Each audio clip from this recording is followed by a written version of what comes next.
Bonjour les amis, pour ce deuxième culte de l'année, j'aimerais le commencer avec la deuxième épître de Jean au chapitre 1 et au verset 4. Jean nous dit: Je me suis beaucoup réjoui d'avoir trouvé de tes enfants qui marchent dans la vérité, comme nous en avons reçu le commandement de la part du Père. Je me suis beaucoup réjoui d'avoir trouvé de tes enfants qui marchent dans la vérité. Marcher dans la vérité. On verra tout à l'heure avec le message de Jude.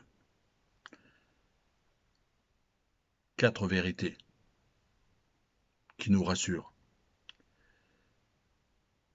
Les incrédules marchent dans la vanité de leurs pensées.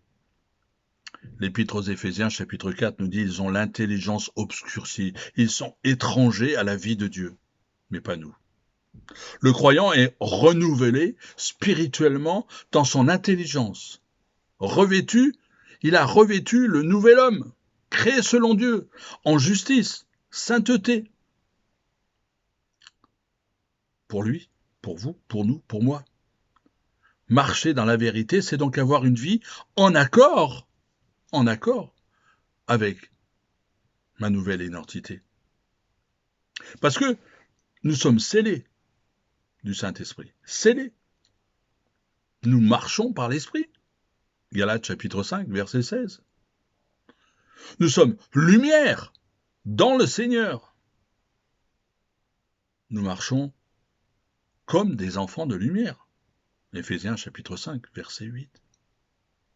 Nous sommes fils d'un Dieu d'amour. On reverra ça tout à l'heure. Nous marchons dans l'amour. Éphésiens chapitre 5, verset 1.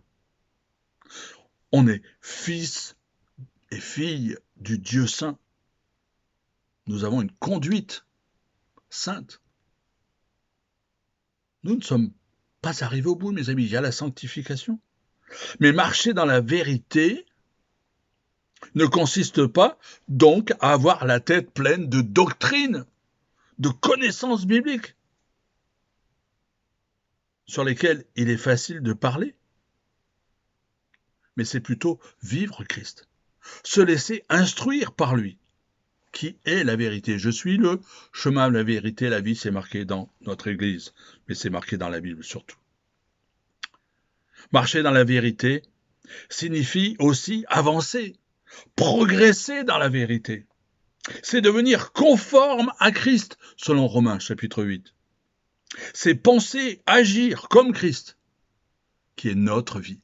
Notre vie est cachée en Jésus-Christ.